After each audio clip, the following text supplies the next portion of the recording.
Hello to all the families at Wesley Community Center. My name is Alejandra and I'm a marriage and family therapist at Catalyst Counseling.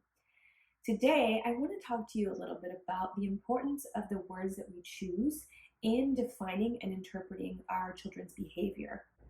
Even though it might not seem like it, adults have a lot of influence on how our children behave, and we also have a lot of influence in how we feel about their behavior and how we feel in response to their behavior. So the theme of today, or the topic of today's video, is going to be how we can reframe our children's behavior in order to support them and in order to feel better ourselves.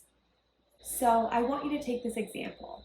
I want you to imagine a child that is viewed as defiant. Another way that we can choose to view this child is strong-willed. So I want you to just kind of take those two examples, and I want you to see how does it feel when we think of a child as defiant, and how does it feel when we think of a child as strong-willed. Personally, when I think of a child as defiant, I already feel it's like a very negative connotation. I already feel combative. I already feel like kind of ready to argue or kind of ready to defend myself.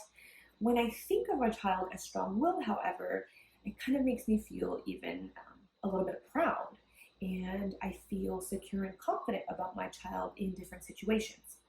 Another example would be a child that is viewed as dramatic. So another way that we can look at that is a child that is very expressive, a child that is enthusiastic. So again, take those two examples and see how they feel. When I think of a child as dramatic, I'm already feeling annoyed and frustrated. And when I feel annoyed and frustrated, that is going to impact how I interact with the child as well. But if I think of a child as enthusiastic and passionate and expressive, then I see it in a completely different way. I think, wow, this child is full of life, is full of energy, and it's almost exciting to want to talk to them or to want to spend time with them. So those two things feel very different. Here is a list of a few other examples. So for instance, when you have a child that is fearful, you can think about it as a child that is very cautious or careful. When you have a child that is dependent or needy, you can actually think of that as a child who's really just looking for connection. When you have a child that is wild, you can think of that as a child who is passionate and full of energy. So those are just a couple of examples to illustrate the point that is we have the power to choose how we interpret children's behaviors and also how we feel about it. When we influence how we feel about certain things, then we influence the interactions that we have.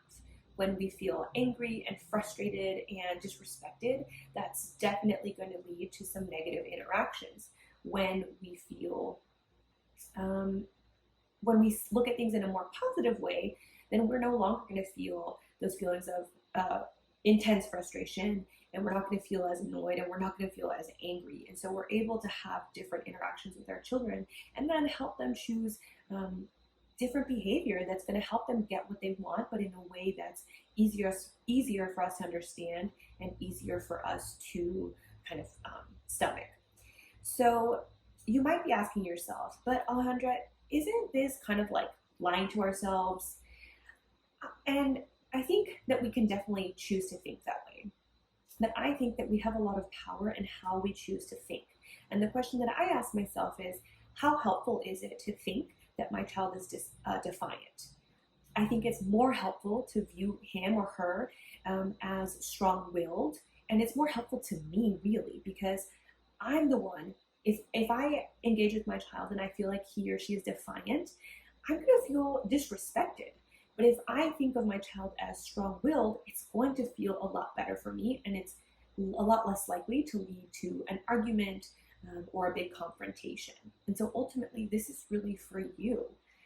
So I hope that these tips were helpful. If you have any questions, as always, feel free to email me at the address below. I hope you all have a great weekend.